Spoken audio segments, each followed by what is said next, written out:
Welcome to A Year of War and Peace. I'm your host, Brian E. Denton.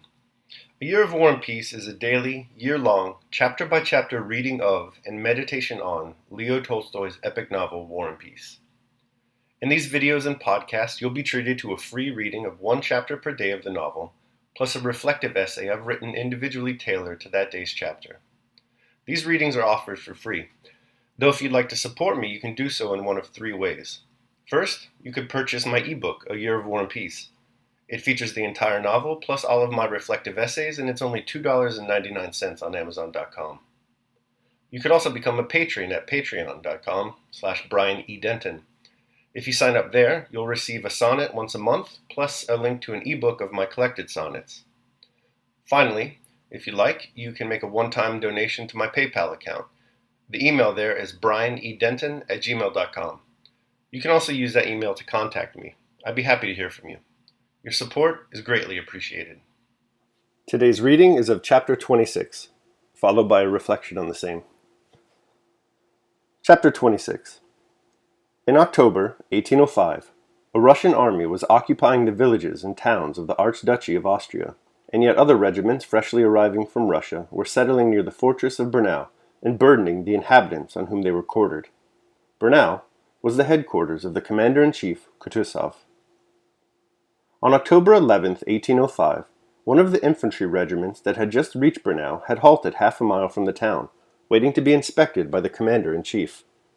Despite the un-Russian appearance of the locality and surroundings, fruit gardens, stone fences, tiled roofs, and hills in the distance, and despite the fact that the inhabitants, who gazed with curiosity at the soldiers, were not Russians, the regiment had just the appearance of any Russian regiment preparing for an inspection anywhere in the heart of Russia.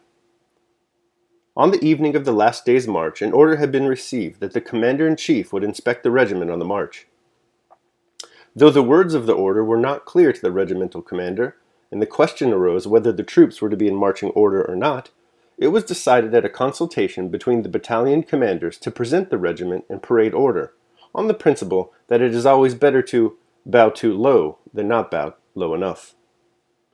So the soldiers, after a 20-mile march, were kept mending and cleaning all night long, without closing their eyes, while the adjutants and company commanders calculated and reckoned, and by morning the regiment, instead of the straggling, disorderly crowd it had been on its last march the day before, presented a well-ordered array of 2,000 men, each of whom knew his place and his duty, had every button and every strap in place, and shone with cleanliness. And not only externally was all in order, but had it pleased the commander-in-chief to look under the uniforms, he would have found on every man a clean shirt, and in every knapsack the appointed number of articles, owl, soap, and all, as the soldiers say. There was only one circumstance concerning which no one could be at ease. It was the state of the soldiers' boots. More than half the men's boots were in holes. But this defect was not due to any fault of the regimental commander, for in spite of repeated demand, boots had not been issued by the Austrian commissariat, and the regiment had marched some 700 miles. The commander of the regiment was an elderly, choleric, stout, and thick-set general with grizzled eyebrows and whiskers, and wider from chest to back than across his shoulders. He had on a brand-new uniform, showing the creases where it had been folded in thick gold epaulet, which seemed to stand rather than lie down on his massive shoulders. He had the air of a man happily performing one of the most solemn duties of his life.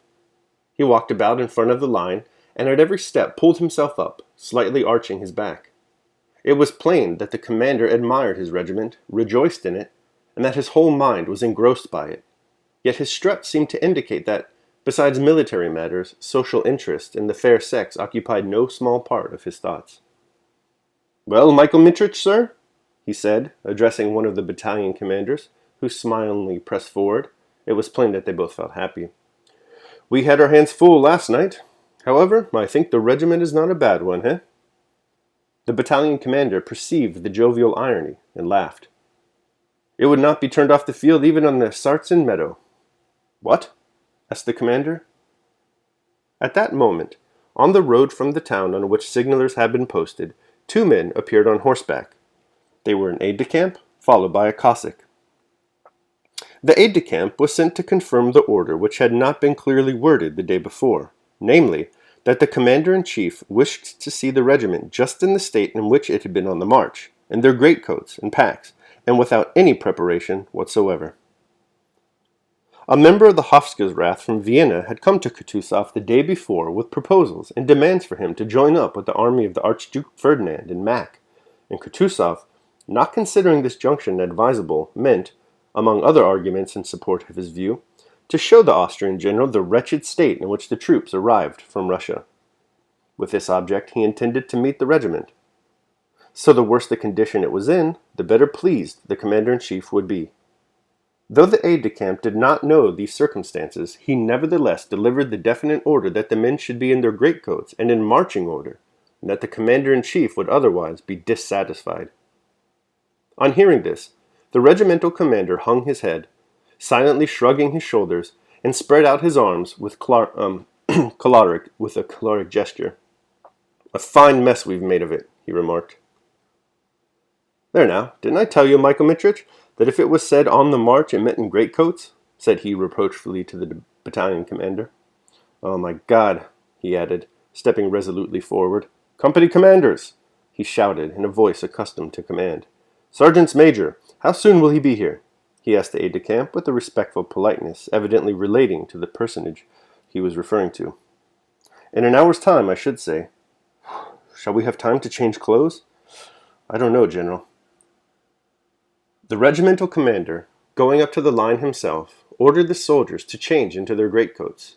The company commanders ran off to their companies. The sergeants major began bustling. The greatcoats were not in very good condition. And instantly, the squares that had up to then been in regular order and silent began to sway and stretch and hum with voices. On all sides, soldiers were running to and fro, throwing up their knapsacks with a jerk of their shoulders, and pulling the straps over their heads, unstrapping their overcoats, and drawing the sleeves on with upraised arms.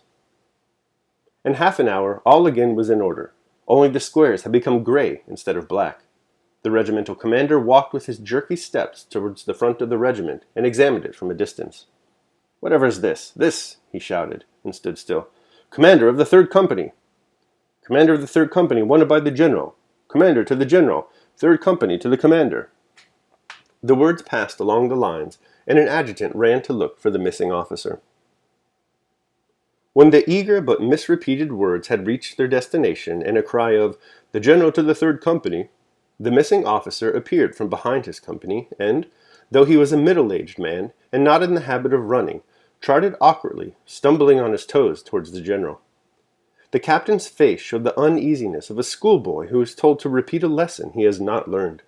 Spots appeared on his nose, the redness of which was evidently due to intemperance, and his mouth twitched nervously. The general looked the captain up and down as he came up panting, slackening his pace as he approached. "You will soon be dressing your men in petticoats. What is this?" shouted the regimental commander, thrusting forward his jaw and pointing at a soldier in the ranks of the 3rd Company in a greatcoat of bluish cloth, which contrasted with the others. "What have you been after?"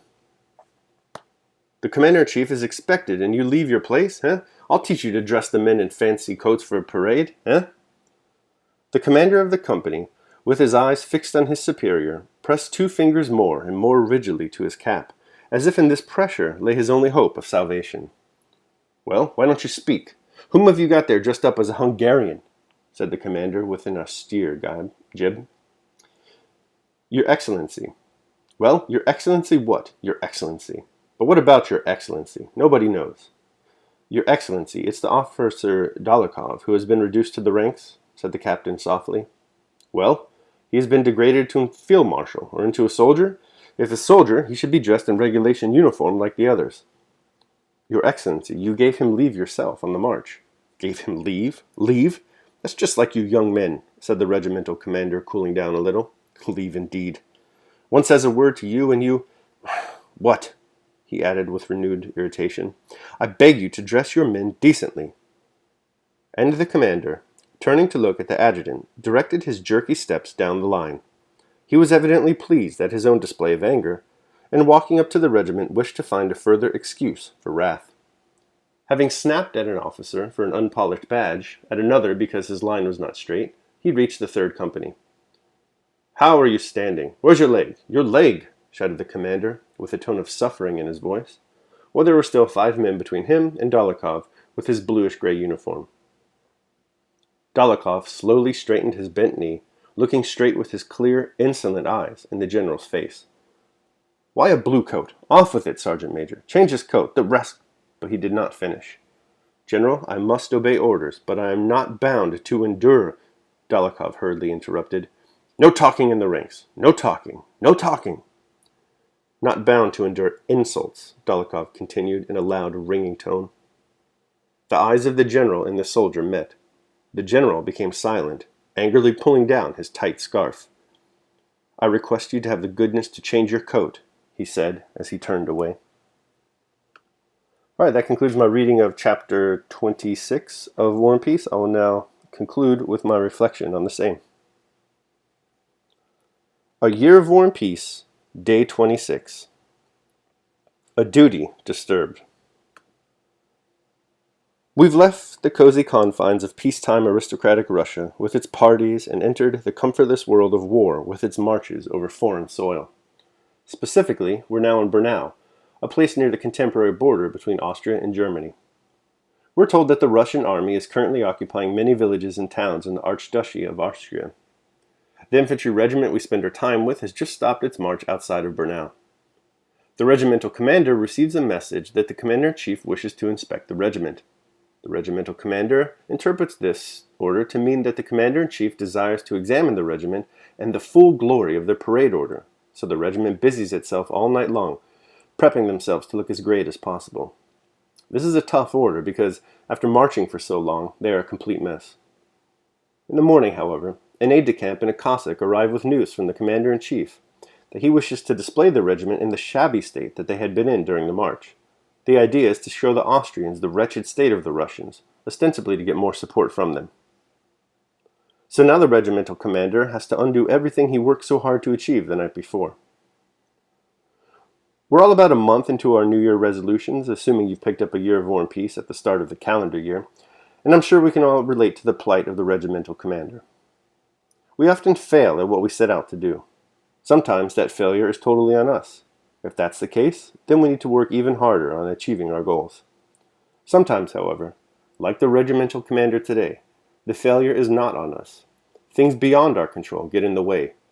We shouldn't let these types of failures bring us down so long as we acted well according to our duties. Daily Meditation. It is thy duty to order thy life well in every single act. And if every act does its duty, as far as is possible, be content. And no one is able to hinder thee, so that each act shall not do its duty. But something external will stand in the way. Nothing will stand in the way of thy acting justly and soberly and considerably. But perhaps some other active power will be hindered. Well, by acquiescing in the hindrance and by being content to transfer thy efforts to that which is allowed, another opportunity of action is immediately put before thee in place of that which was hindered, and one which will adapt itself to this ordering of which we are speaking. Marcus Aurelius, The Meditations. All right, so that concludes my reading and reflection on chapter 26 of War and Peace. Thanks so much for joining me today. Remember that if you'd like to support me, you can do so either by purchasing the ebook, A Year of War and Peace, becoming a patron at patreon.com, or making a one-time donation at PayPal. The links to all that are below in the show notes. Your support is greatly appreciated. Tomorrow, we'll be reading and reflecting on chapter 27 of War and Peace. I sincerely hope you'll join me then. Until then, take care of yourselves and others.